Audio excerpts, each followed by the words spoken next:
Good afternoon and welcome to this online seminar. I'd like to begin by acknowledging the Wurundjeri people of the Kulin Nation, the traditional owners of the lands on which Trinity College stands.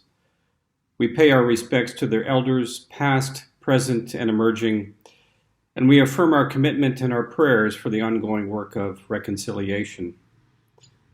My name is Bob Derenbacher, and it's my pleasure to serve as the Dean of Trinity College Theological School here in Melbourne, Australia. The COVID-19 pandemic has changed us. It's changed how we work, how we learn, how we socialize, how we shop, how we recreate, how we mark life events like births, baptisms, weddings, and funerals. Some of these changes will be temporary, some will be more permanent. The pandemic has also changed how we do church and are the church. Today's seminar will explore this particular theme and the lessons that we're learning from it. We're very pleased to have an expert panel of 3 parish clergy from Greater Melbourne, 2 from the Diocese of Melbourne and 1 from the Diocese of Bendigo. Our panel discussion will be moderated by the Reverend Dr. Chris Porter, our postdoctoral research fellow here at the Theological School. You'll hear from me again at the end of our hour together, but it's my pleasure now to hand things over to Chris, who will introduce our panelists. Thank you, Bob. Welcome everyone to this panel and for this seminar, and I'm really looking forward to the discussion that we're going to be having. As Bob has said, we have 3 wonderful panelists, Matthew Williams, Melissa Clark, and Lindsay Urwin. And as you join, I would ask you to mute your microphones, and we will hopefully get a chance to have some questions towards the end of our seminar. And so you can ask those in the chat functionality at the bottom of your screen. You can either send them directly to me, or you can send them to everyone if that is your wish, and we have an open conversation. There have been some questions sent in beforehand as well. So if you have emailed me questions, please be assured I have received those and have queued them up. Let's introduce our panelists now. So I'm going to go in order that they are on my screen. So Matthew, would you like to introduce yourself first? Sure, I'm Matthew. I'm the Vicar of St James Old Cathedral in Melbourne. I'm married to Jenny and I have a daughter, Pippa. And Melissa? I'm Mel. I minister on Jarra country in Woodend and Trentham, in the Macedon Ranges and Hepburnshire. Many of you would know that area. And I'm married to Ray. I have 3 cats who will no doubt make themselves obvious during the during the discussion, and a snoring Labrador at my feet. And Bishop Lindsay. Yeah, Lindsay Urwin. So I have 2 roles in the diocese. I'm parish priest of Christchurch, Brunswick, fairly close to the university in the inner city. And I also care for the Anglican schools. And I don't have a wife or any dogs or anything like that, but I do belong to a religious order. So that counts for something, just. It counts for a lot of things, Bishop. So as Bob has said, this COVID situation that we find ourselves in has significantly changed how we do church. Personally, I think for most of us, in fact, but we stopped having Sunday services on the 15th of March. It was our final Sunday service. So it has been over 6 months now in navigating this new situation. And so I thought we could, for the first section, it might be good just to reflect on how did we manage this shift to services during the pandemic? What was the phases of going through that process of moving into a new era, a new situation? And also as part of that, what does the ongoing pattern of church look like for you at the moment? Anyone can start off, any of our panelists. I'll start then. Bendigo represent here. So we had our final face-to-face service on the 15th of March and our first fully online service on the 22nd. We also had online on the 15th as well. So 15th was socially distanced, so we only had very, very small numbers in the church. It was a time of shell shock, really, that we had to just get on and work out what we were going to do. And I had some help from some local social media geniuses who helped me work out how to talk to my phone instead of talking to my congregation. So that was it was something that had to happen, and had to happen very, very quickly. Can I? For us, like everyone else, it was a deep shock. And this is a parish which is a profoundly Eucharistic parish. It's a daily Eucharist parish. So it wasn't for us just a question of Sundays, but what happens with this rhythm of prayer that has become so much an important element of, including evening prayers daily. So for me, the first question was very influenced by something from the 4th century, actually, some martyrs who said, we cannot live without the Eucharist. How do we sustain the Eucharistic experience when people can't actually get themselves into church? And so that was the big challenge for us. And so I know nothing about technology. So we video the service on Saturday, edit it, and it goes up on Sunday, starting at a particular time. It's I can't remember what you call it on YouTube, when no one can watch it until 10 a.m. You can watch it afterwards, of course, but I felt very strongly that there must be some sort of gathering point in time that, and so what we do is really basically what we do on a Sunday, but with fewer people, as it were. And I remember a course I had when I first became a bishop, where someone said, when you look at a camera, bishop, make love to it. It's not against the teaching of the church. And if you make love to the camera, then there's some chance that you'll communicate personally, even with those who are in different spaces. So that's how we began. Indeed. Matthew, are you making love to the camera, or are you? What do you think? We started with love, actually, as our principle, not making love to cameras, but wanting to be a community, remembering what the church is, wanting to be a community that loves God and loves each other. And so we wanted to find a way that we could keep meeting as a community that kept God at the center of that meeting. And that meant we wanted particular things. The first thing we wanted was to keep ourselves as clergy small and God big. We thought a change to electronic church, there were a lot of options for how to do that, but a change to that would be potentially a change to our ecclesiology and our liturgy. The congregation would disappear to one another, and the clergy would be enlarged as we sort of beamed ourselves like idols into everyone's homes. So what we wanted to do was find a way to do church that kept ourselves small and God big. The second thing that we wanted to do was to think about our new advantages as well as our new disadvantages, and play to the new advantages and accommodate the disadvantages. Because there was no commute time, we could meet more often, so we do. But because Zoom is a more exhausting way to meet, we needed to meet for shorter times. And so every part of the liturgy, the sermon, everything is shorter than it is at the building.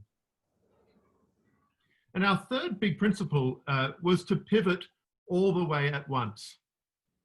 If you remember back to March, you got 500 emails a day from every organization you'd ever darkened the door of, telling you how they were changing again.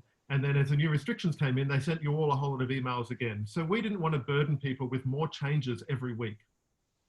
So we asked ourselves on the 16th of March, how can we do church in deepest, darkest lockdown if we were unable to leave our homes at all? We wanted a solution we could go to directly, and then whatever happened, we could keep it. So we pivoted all the way at once, and the way we did church on the 22nd of March is the way we did it last Sunday, and we'll keep on doing it.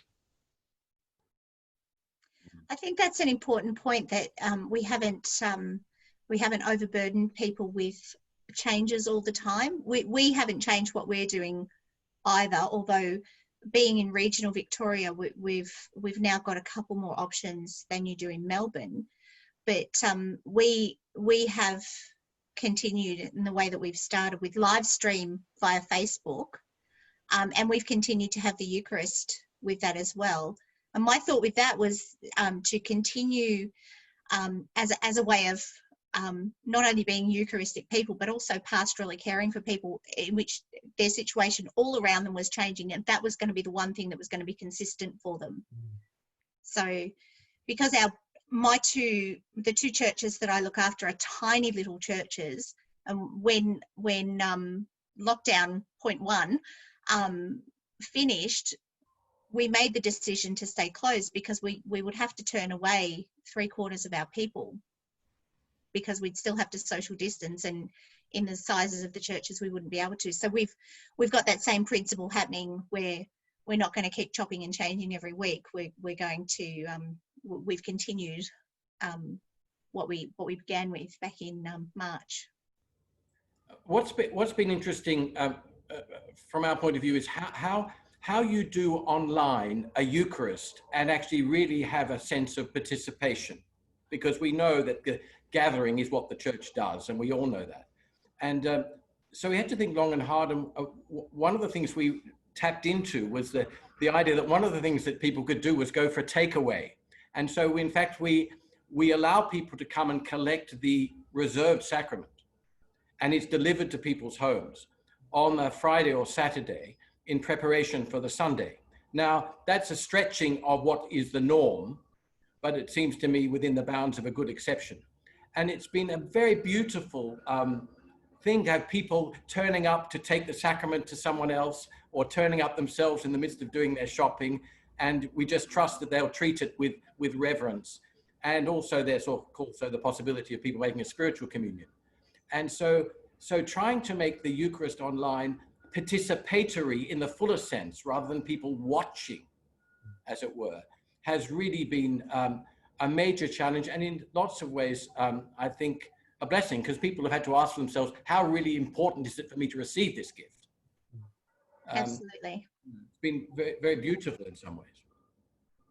Yes, oh, sorry, Melissa. No, please go, please. St James Old Cathedral is from the sort of Reformed Church of England tradition, but still a weekly Holy Communion church, and it's a big part of our spirituality. And so the bishops approved for me a liturgy that's essentially the communion liturgy, with a few tweaks for to acknowledge the context. As a valid form of spiritual communion, we call it a memorial meal, and they effectively make a spiritual communion, but they're allowed to consume their own bread and wine if they wish simultaneously. That's comfortable for us because we sort of have a Richard Hooker kind of view of communion, and that fits well. And I'm impressed with the way Bishop Lindsay has figured out a way that works. The takeaway thing is great, but that it works well for the Catholic tradition. Yes, it does. One of the things that I do on Zoom as part of that memorial meal is I go through every screen on Zoom and acknowledge the person by name and exhort them by name to remember that Christ died for them and feed on him in their heart by faith with thanksgiving. Wow. I think that personal acknowledgement is just a rich time, and it keeps that sense of I'm their pastor, exhorting them to feed on Christ, which they can do as a spiritual prayer or simultaneously while consuming bread and wine at home. Melissa, did you want to chime in with your practice for communion or Eucharist, if you have? Yeah, well, with the Facebook live stream, we have a bit of an understanding of who's on at the time, and just like Lindsay's, the recording stays up for people to watch afterwards. So what's particularly beautiful during the service is during the greeting of peace. So it's just me in the church. There's no one else in the church. So I say peace be with you to my phone, knowing that there are people on the other side of that. And then all these little messages start floating up, peace be with you, and they'll acknowledge each other in that. And there is an actual sense of congregation in there. I don't think anyone's doing the communion at home scenario with their own bread or substitutes. But I think the gathering in that way has given them a unique insight into each other that they wouldn't normally have on a Sunday morning or at other times when we gather. And it's also made them really reflect on what it means to have communion, what that feast, that great feast, means to them. There are other things that we're missing. We're missing music together, and we're missing holding each other's hands during sad times and celebrating during glad times. But one of the bonuses that is coming from this is that people are reflecting deeply on what it means to be receivers of the bread and the wine, what that means for them. I think it's interesting. I think the lack of music, the loss of music, has been, I think, a terrible thing. And so people started giving money for us to pay for a cantor. So we have our organist and we have a cantor. So we have 5 hymns. And it's lovely to get emails from people saying, I was standing up in my nightie singing praise to the Lord, the Almighty, the King of creation. So people sort of sing along at home. So we do it sort of full mass, really. And it's been very interesting for us how that sort of sense of continuity has been I think very helpful for our folk anyway, to keep that sort of music going. And it's allowed me to try lots of new modern things, actually, because there's no one to complain at the door. So not that they would, but you know, we've sort of stretched our music repertoire by having a cantor who's capable of singing all sorts of things. So that's been a blessing for us. I find it interesting that we've very naturally turned to where we're going for the next question, which is thinking about how does our ongoing care and how ongoing gathering look like during this period? How have you been encouraging your congregations to be church in this time, rather than just doing church via Zoom or via Facebook, but actually being the church together? Matt, did you want to kick us off on?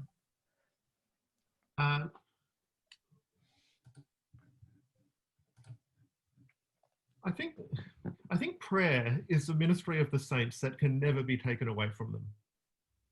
And very often we like to sideline it in favor of stuff we can do. And it's not that the stuff we can do isn't an important part of Christian life, it is. But in some ways I've seen this season as a discipline to learn to be satisfied in prayer. And to be satisfied with the complete adequacy of Jesus' accomplishment rather than looking to our own accomplishments. So there's an element where that is what it is to be church right now, is to learn to be satisfied in prayer. Okay, that's interesting. Of course, the congregation also call each other, check in on each other's welfare, and things like that. There's another part of being church, which is the doing part, and in particular, being an agent of justice. And I'm going to be frank and say, I haven't worked out how to do that in this time. It's hard to help people and not contact them at the same time. Usually our English classes connect us to lots of people with practical needs. And many of those people would be even needier now, but we don't have that contact anymore. And honestly, I just feel kind of hollow about that, and I don't have good answers. Can I say something, Chris? Is that right? Yeah. I was about to ask you, Lindsay. Okay. Well, first of all, I don't really like this distinction between being and doing, because when we are being the church when we worship together. So I think even whether it's on Zoom or whatever. So, but there was an old Sunday school chorus that I was taught years ago called Jesus Bids Us Shine, and it has at the end, you in your small corner and I in mine. So we encourage the folk to set up a small corner in their place, which would be their go-to place for praying, reading scripture, and maybe watching the service and so on, and to send in photos of it. And it really helped, actually, to have putting up on the screen through this people's small corners. So people were entering each other's homes. And we tried, in fact, we're just about to have another sort of round of encouraging people in their small corners to keep them going. And I hope it'll be one of the things that happens afterwards, actually, that this becomes a normal point for them. in terms of the takeaway thing, we decided in conjunction with the Salvation Army, who had one day a week when they don't provide a lunch, that actually, if we're going to have the benefit of takeaway sacrament, we must offer the opportunity for people in this sort of area who need some help. So we set up a sort of a takeaway lunch on a Thursday. Which, it has to be takeaway because they have to come and get it. Though they never just take it away because they want some conversation. And actually the police have been really good about the fact that a lot of these people are on the edge. And that's been a real blessing, because this is a parish that hasn't really done much for people outside of itself. And I suppose we do about 45 or 50 lunches on a Thursday. And they're a team that comes and cooks, and they're all under the sort of scheme of volunteers and so forth. And that's been a real blessing. And we just started a food bank, and people just come to the vicarage. And I don't know whether I'm breaking the rules or not. And I'm one of those people who just says, well, best to break the rule and then apologize afterwards if someone, finds out. But anyways, but that's food relief. So I think we can do that. And that's connected to sort of what we do on Sunday. The privilege we have of takeaway Eucharist, with providing a takeaway service in the local community. And it's been good, I think. It's small, but good. We've had some amazing things happen. The congregation have taken the initiatives themselves to do things. In Trentham, there's a group of people rostered to ring the bell at midday each day. They set up this roster themselves, and it's ecumenical. The Anglican Church is the only one with a bell. So they get together at midday every day, and they ring the bell for the town. And the town, it doesn't matter if the people in the town are connecting that to God or whether they're connecting it to community. It's one of those amazing things that has just sprung from this. And I know there was a feeling, a few months in, where they were feeling tired and they questioned whether they should do it, continue to do it. And the overwhelming response was that they should. So that's something that's continued.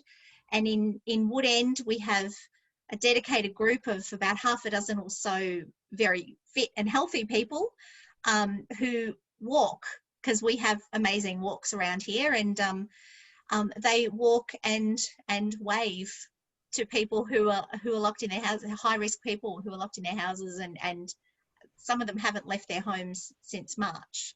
So that's been an amazing ministry that the people of St Mary's and St George's have taken upon themselves to do for their community, and the wider community has engaged with all of this. When the toilet paper debacle was happening way back at the start, people started showing up at the church with rolls of toilet paper and bags of pasta. And we didn't have a food bank before, but we do now. And I think that's something that is going to continue, because this has brought out because I live in Woodend, I'm very, very aware of the context of Woodend, more so than Trentham. And the context here is that it's an obviously quite well-off town, but there is a hidden poverty that no one was seeing. But because the emphasis has been check on your neighbours so much, those people are now more visible and able to be helped a bit more. And the food bank is called on all the time for various families who never had a connection to the church before, but who now get a visit from the priest with a bag of pasta and some toilet paper rolls. So it's really opened up opportunities for outreach that were not there, and they were there, but they weren't visible before. So it's a blessing in that regard. And I think our parish has grown in their prayer practices as well. For the reasons that you were saying, Matthew, like the connection with prayer is really important when they can't gather face to face. So we have a monthly prayer resource that we send out. We have monthly kids packs that we send out, and so we're connecting with families that we never had before. It's actually been I know it's a terrible, terrible virus, and it's done awful things to people's lives, but in terms of what we're able to do going forward from this, it's been remarkable, really. I'm going to jump to one of the questions that was sent in beforehand because it ties in with this. And often, a lot of the time, what we're seeing in the pandemic is we're seeing a prioritization of leadership. So the clergy is being viewed more often. I think someone said, being projected like an idol to everyone's screens. But the question that comes in is saying, what lessons have we learnt so far about involving the laity in decision-making? This is why I'm asking it. Melissa's point comes back to this. Laity in decision-making about being and doing church in a pandemic. And for that matter, how would you anticipate involving the laity in this decision-making in the future? Melissa, did you want to continue? One of the things that happened in the Bendigo diocese was we were told by our Bishop Matt Brain, that he was going to support us. We needed to make decisions based on our different contexts. So I'm in the most southern point of the diocese. Mildura is the northernmost point of the diocese, and those two places are very, very different. So our contexts and our needs are very, very different. So he was going to support us with whatever we needed to do. One of the things that he suggested to us, though, was to have parish council light. So instead of, because all of our laity are burdened with different things, unique new things in this. So we engage more with the wardens rather with the entire parish council. And for the first few months, that was really, really good. But then I realised that our other parish council members were not, had dropped off the engagement totally. So we've spent the last 2 months just bringing them back into the decision making and into the work of the church. Over the next 3 days, Bishop Matt's holding webinars, and I think it's via Zoom, for leaders in the parishes to all engage with what he's calling pause to go. So we've paused everything, but now we need to think about what happens next, because you can't pause forever, because you either you get stagnant or you die. So he's now engaging with all of the lay leadership, parish councils and wardens and clergy, so that we can really think about our next steps, and he's empowering us to do those next steps according to our context. I think from our point of view, I think that in terms of the lay leadership, in terms of the management of the parish, it has continued. We have an executive group of the wardens and the treasurer and myself, and the parish council meets every 2 months, which we do on Zoom and shorter than the normal meetings, which has been in some ways quite a blessing, and we hope it will continue. But what has been in terms of the empowerment of lay people, and a lot of it they've done themselves, is we now have Eucharistic ministers who we never had before. We have people praying with each other, gathering 2 by 2 to pray evening prayer or something. So in terms of the lay ministry, it's not been to do with the administration, though we've got a lot going on at the moment. We're taking over a shop in Sydney Road and things. That's all happening. But what's been really, from my point of view, has been how some lay people have really blossomed in terms of their courage to pray with one another and to encourage one another in a way that probably they didn't do in the same way before. And that's what I'm interested in more than structures. I mean, I think many parishes are going to wonder what structure they'll have because of the giving and going down and all that sort of stuff in small parishes. Will people come back?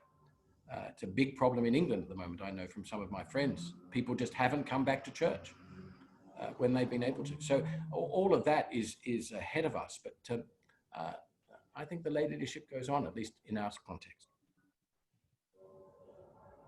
I think when we initially pivoted, I think Melissa's right to say we didn't want to burden people too much, and the lay people were already carrying massive amounts of burdens in every context where things were changing. And so largely they did want to be led. They wanted us to give concrete proposals that they could react to and had their say about, but they wanted to be led. And so the clergy teams took that, came up with our plans, took it to Parish Council, and they were very supportive. We were blessed at St. James with some, I've just got such terrific laity, and one of my church wardens is head of infection control for a major hospital. And so there was, she did a lot of the selling on the need for change initially, and that's why we were able to pivot early. And also just, I have a fantastic curate, Jess, who has got lots of wisdom. And so she and I talking things out, she's got her finger on the pulse and her ear to the ground. And we came up with things that the lay people just embraced and have had nothing but thanks and enthusiasm for since. So we still have Parish Council once a month. We do it on Zoom. And just like our Parish Council meetings in person, they are amicable, collegial spaces when we work things out together. Great. So that part of that question was then thinking about what do we want to keep going into the future, and so I guess what are the lessons that we've learnt from this pandemic for our churches, for our ministry situations, and what is going to be some of the ongoing benefits that come out of this? What practices would you like to keep? What areas would you like to focus on going forward? Where do you see this trajectory not ending per se, but continuing into? Matthew, do you want to keep going? Sure. Look, daily prayers. Everyone who's joining the daily prayers, and we've got about, it's a subset of the church, about sort of 15 to 20 people who are joining at least one of the prayer sessions each day, are saying, we want this to continue. We want this opportunity to meet with our clergy and fellow parishioners and pray regularly with a structure.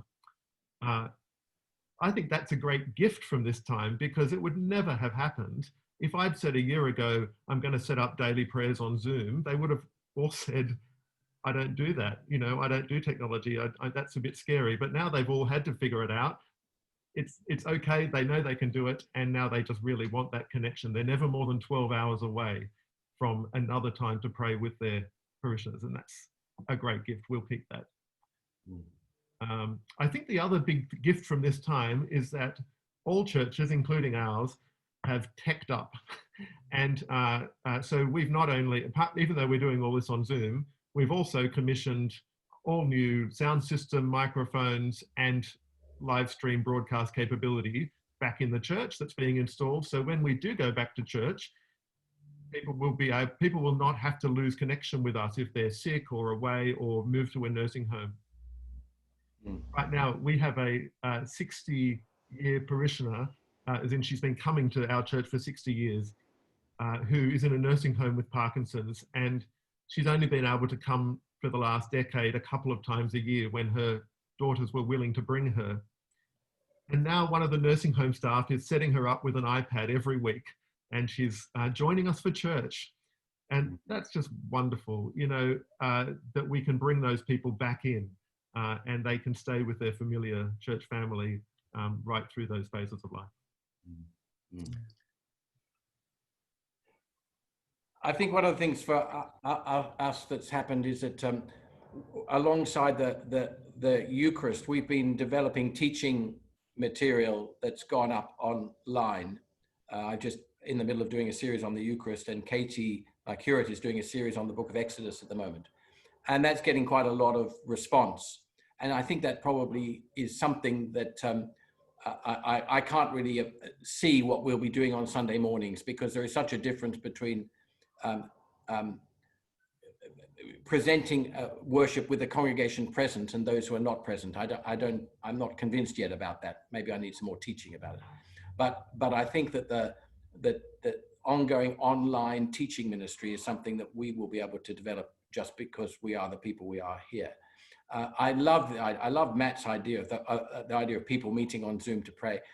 We had that tradition in the church every day, and it's been a big loss for us, a huge loss. And I can't wait for that to come back. And I can't, you know, the constant ringing of the bell and people seeing people come, the church building being so central and trying to make it central in Brunswick. I have some anxieties about all the prayer going on in people's homes and not enough that's public, if I can put it that way, publicly expressed. So I just don't know what I'm going to take into the future. I hope I don't take Zoom into the future, to be perfectly honest. But I'm a bit of a Luddite and not unhappy to be so. And I'm old now, so I've got to move on. I think I agree with both of you. One of the amazing benefits of being online is your reach. You just reach more people. Our Facebook page back in February had about 200 followers. It's now nearly 550, and we are church all over the world. We have people that join every week in America. We have one from Iran who joins us every week, and knowing that here we are in little old Wood End, Trentham, and someone in Iran is joining us for church. That's incredible.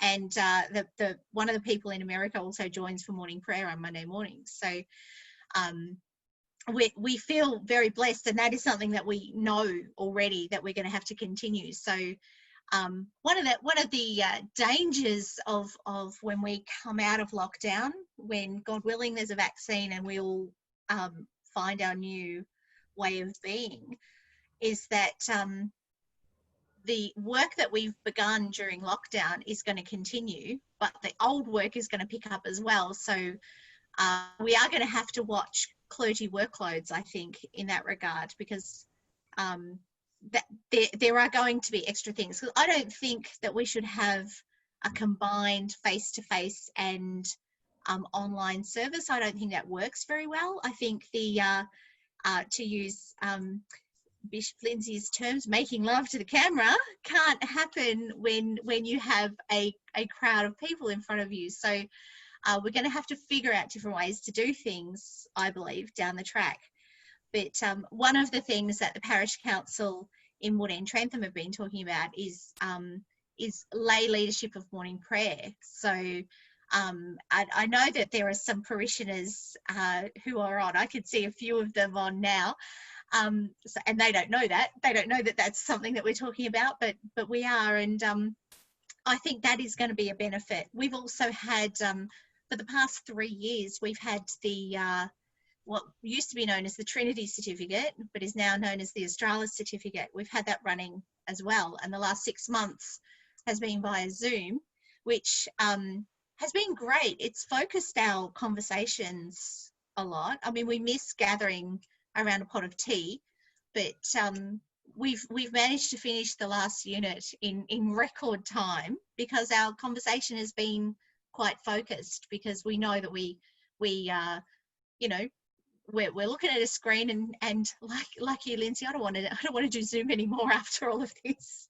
It's a challenge to sit in front of screens all the time, but that group of people have really stepped up, and they're about to do an amazing presentation, a prayer service for our time. So reflecting on what it's meant to be the congregation during COVID times, and to truly pray into that and pray for what it means for the future gatherings of the church. So it's been a time of growth, interesting growth, but growth nonetheless.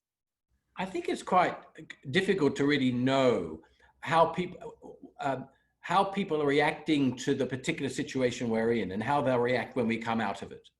And things that seem attractive now, or seem there's room for now, whether that will actually keep on. And we have to be ready for it, but I think we also have to be ready for the fact that actually Zoom will become very unattractive once people can get out again. It won't be what they want to do. So I think that in some ways, I think there's almost an industry growing about, what's going to happen when it all opens up, and it's all going to be all singing, all dancing, and we'll all be doing Zoom stuff, and we'll all, and I just wonder if that's going to be the case. I'm not being a pessimist. I just think that people will change their behavior patterns again, and we need to be ready for that too. There was a article that I think Gordon Priest was putting around a few months ago, or a saying or something, and that was for every high-tech innovation, there's a high-touch reaction. And I think that Bishop Lindsay is right, that there will be a degree to which this saturation in tech of this time will have a bit of a counter reaction where people just want to be together. Yes. And the good thing about that, as opposed to what happened in March, is that we will actually have time to sit and reflect on what we do when whatever happens, and we will have time to talk to our folks about the best way pastorally for them that we can gather again, and it won't be the okay, we've got to change right now sort of scenario, hopefully. There was a book written years ago on prayer, and it said the Church of England, it was written by an Englishman, it's been quite good at getting people to come to church, but it hasn't been very good at getting people to pray at home. And so I touched on that, what Matt was saying.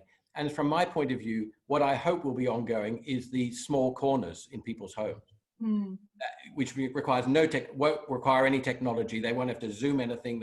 They can discover Christ in the traditional patterns of spiritual discipline, which some are doing now that they weren't doing before. And that, I hope, is the thing that will really continue amongst the company of believers here. One of the questions that's come in which relates to this is, as we come out of lockdown and we've been engaging with what we might call a greenfields ministry of all these people all around the world Zooming in or Facebooking in, how do we maintain that sort of ministry amongst those people who either won't or can't physically come to church? But also, how do we recognize that there are going to be people in our own locations? So I notice a couple of relatives and other friends from Canberra have Zoomed in today, and many people in interstate where they have the option of going back to church just aren't, because of the worries of COVID, the concerns that there are there. How do we balance these two facets of ministry without sort of, I guess, starting a two-speed economy where you have almost two ministry streams, or there's the online people and the face-to-face people? How do we balance those sort of and pursue God's work in the world in those areas? Chris, I think that you don't actually have a choice necessarily about the two-speed economy while we're in the transition phase back. So I am expecting that in 2021, or whenever we're allowed to have 100 people in the building, basically that's when we've said that's our mark. We will pivot back to providing physical services when we can have our whole church there, if they're allowed to be there. But as you say, some people will be fearful about coming back at that point, and we want to keep serving them. So what we will do is we will both broadcast the main morning service that we provide in the building for people to connect with that way. And also, I think I will probably keep doing a short evening spiritual communion service the way that I've been doing it during lockdown, just as to provide for that need for people as well, if they have it. And that they'll run those two tracks together until that fear has gone out of the community again. And I expect then the second track can evaporate. But I do think that there'll need to be a parallel track for a time. I agree. The conversations that I've had with parishioners around if we can open tomorrow with social distancing, and which means in St. Mary's we could have 15 or 16 people, at St. George's we could have about 10, would you come back? And most of the answers have been no, because they're nervous, they're going to church anyway, in this new exciting way, and they're getting to connect with people in new ways as well. So I think they're all missing having communion, but they're all okay with reflecting. Well, I'm going to say all, but most of the conversations I've had have been down this sort of track. They're okay with praying and knowing that we're gathered differently. And it's just going to have to be, I agree, Matthew, that it's just going to have to be this way for a while yet. I think Matthew's point is an interesting one, and it's a very vexing one, because how do you, and I'm with him in a sense, in that you wait until you can get your congregation gathering together again, all comes, because the idea of saying, well, 20 can come and the 21st person needs to be sent away, and it is so contrary to the spirit of evangelism in the life of the church that I can hardly bear the thought of it. Because we all know people who come for the first time come in at 1 minute past 10. I mean, the idea that we can have gatherings that are sort of ticketed or named is, for me, is such so anathema. I feel very confused about it. So for me, the idea of some sort of parallel life, once everything gets back to normal, is just what will be the case. But for me, I'm vexed by what we do when we're allowed 20 people. And 20 people without singing. I mean, it's when we did go back, and we have a day when we could go back to a daily Eucharist, that was really quite well attended. So we could get sort of 18 or 20 people on a Thursday night and 10 people on other days and so on. But the 8 o'clock on Sunday morning, which could have had 20 people, people who come to the 10 didn't really come to the 8. You know, there's people are creatures of habit, and I am confused about what to do, I have to admit, when we're allowed more people, but not enough to gather the people of God, and not enough to make the Eucharist an evangelistic event. It's a problem. So one question that's just come in over, well, there's been several questions that come in over chat, but one is asking about the place of the liturgy and whether or not you, in chatting with peers, because I know you're all from a liturgical tradition, but whether or not the liturgy has been, how has it been useful to promote doing church in a different environment? The chat notes that a couple of less liturgical churches, I won't name them, but have pivoted to doing daily office, despite that being very much not their tradition. And so wondering about if you've noticed a place of liturgy in assisting in the change-making process. Well, just to say, the daily office is liturgy and is liturgical. It's not just the Eucharist, it's liturgical. And I think one of the interesting things in confusing times is that people find the benefit in the rhythm of the liturgy. And it comes into its own when you don't know what to do with yourself, or even when you feel God's far away, or when you're wondering if you're going to lose your job, or you're on your own, you're doing the prayer of the church. And I think it comes into its own in an interesting way in confusing times. I really do. And I think that I rejoice in the thought that people are meeting, because when they say the office, they're not just doing their own thing. They're joining with people all over the world who say the daily office, maybe use the same readings. So that isn't a sort of just even a local thing, it's the whole church gathering in prayer. And that's a very beautiful thought and truth. I agree. The motivation for us to continue with our Sunday liturgy, almost as it was to offer comfort in confusing times and in troubling times. So, and that came from a pastoral care perspective, from my point of view, that we were going to be able to offer liturgy that was known. We knew the words. All the people gathering by live stream knew the words, knew the actions, and hopefully that was going to offer them some form of continuity in a world that had just completely and utterly changed. I think for us, so I have to say, in the midst of all of that the biggest loss for us at Christchurch is that we started a Sunday evening informal worship service in the vicarage, and with teaching and worship and a meal together, and the loss of that has been huge, I have to say.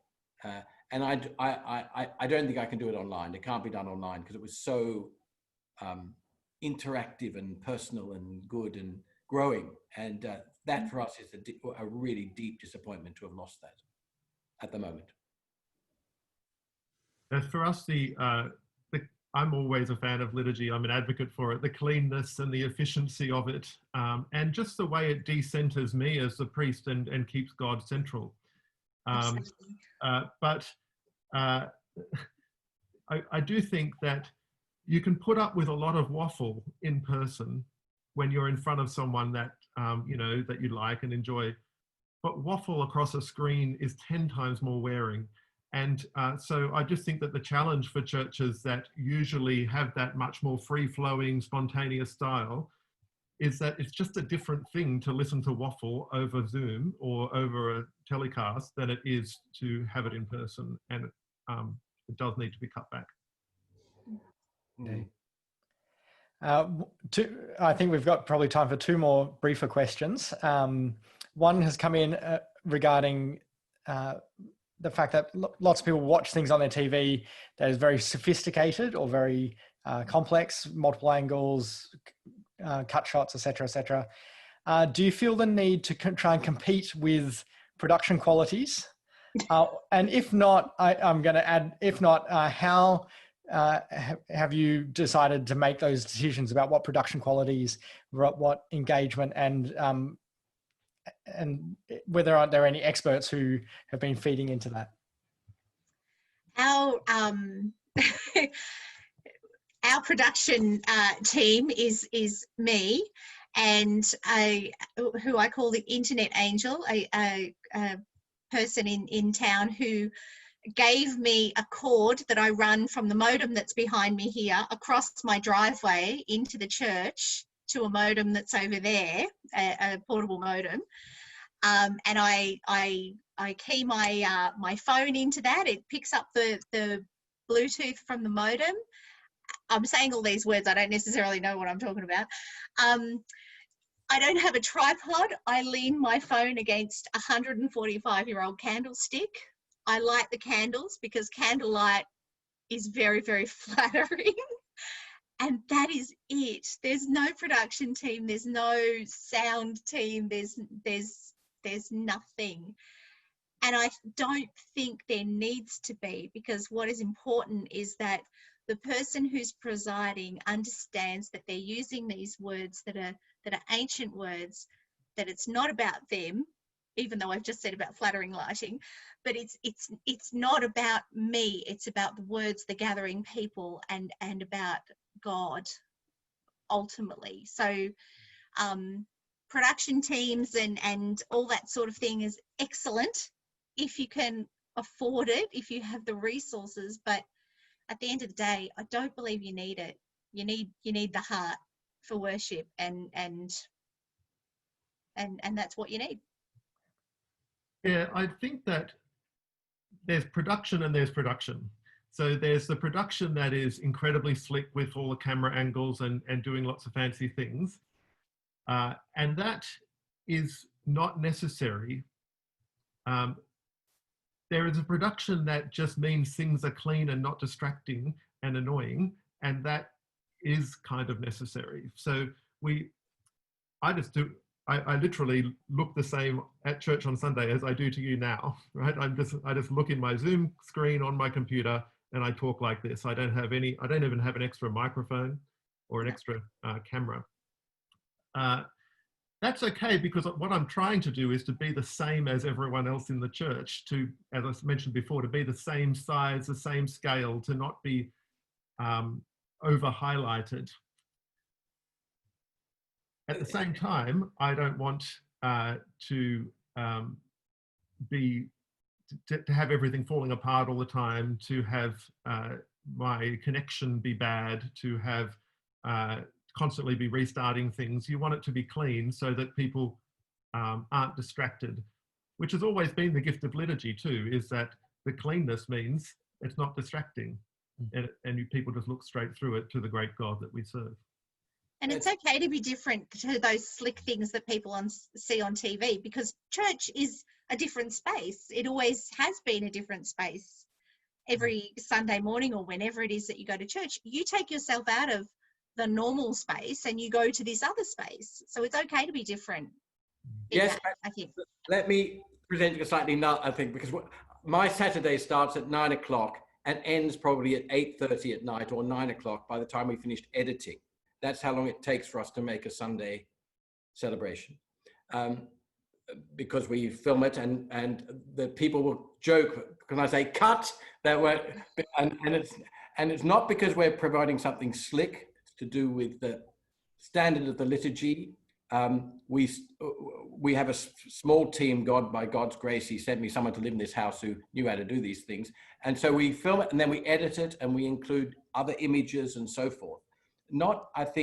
I don't think it's slick, but I think it is, and in some ways it's to make it as normal as our parish mass would be in some ways. And to, and what the difference in the liturgy is that we're praying it. We're not performing it. And that's what matters. And actually, whatever you do, if you pray it, I used to say that to every single person I've ordained, high church, low church, or middle church. If you pray the Eucharist, it will communicate what the Lord wants to communicate. Yes. Whatever you use. But sometimes I wish I hadn't started this 9-hour Saturday life, but I've done it now, so I've got to keep it on. I can't stop it. Thank you, Bishop Lindsay. We're unfortunately going to have to cut the last question, which interestingly was on clergy workload and burnout and the possibility of higher laity involvement after the pandemic is over. But perhaps they're just things that we can be thinking about after that, rousing encouragement. I hope that you found this discussion really useful. I've really enjoyed chatting through the implications for us as a church and as congregations on that have come out of the pandemic and as we go forward in that. I'm going to throw back to Bob, who has a few closing notes for us. Thanks very much, Chris. That was a really rich hour that we've spent together over the lunchtime. So thank you to all the three panelists, and thank you, Chris, for moderating. I know that there is a clap function on Zoom, so I would ask all of you to click that button now just to thank our panelists. And while you're doing that, just one last thing before we sign off today. We've got 2 minutes, so I just thought I'd just take a moment to talk about what's coming up at the Theological School. We have some continuing education events that are coming up, and hopefully you can see the screen with my PowerPoint slide. We have continuing education events coming up, one on the 31st of October and one on the 28th of November. The 31st of October is a Saturday session dedicated to church growth. It's entitled Breaking New Ground, Growing the Church in Melbourne. Our panelists will be the Reverend Dr. Peter Caroline, minister of Mary Creek Anglican Church, and the Right Reverend Lindsay Urwin, who's on the call today.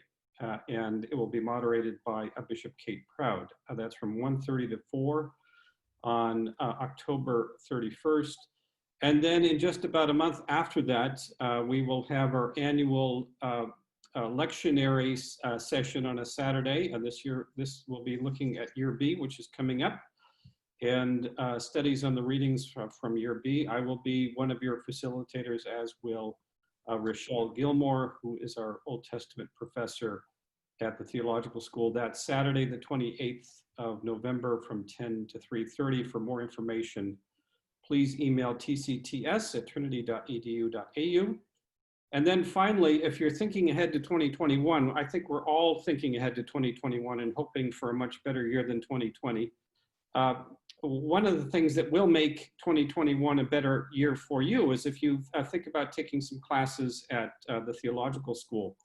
And so I've listed here a number of classes for you to think about. This is not an exhaustive list, but these are classes that each of our faculty thought might be appealing to a good-sized audience. And so have a look at those if you're interested in, and again, interested in more information about any of these classes or any of our programs.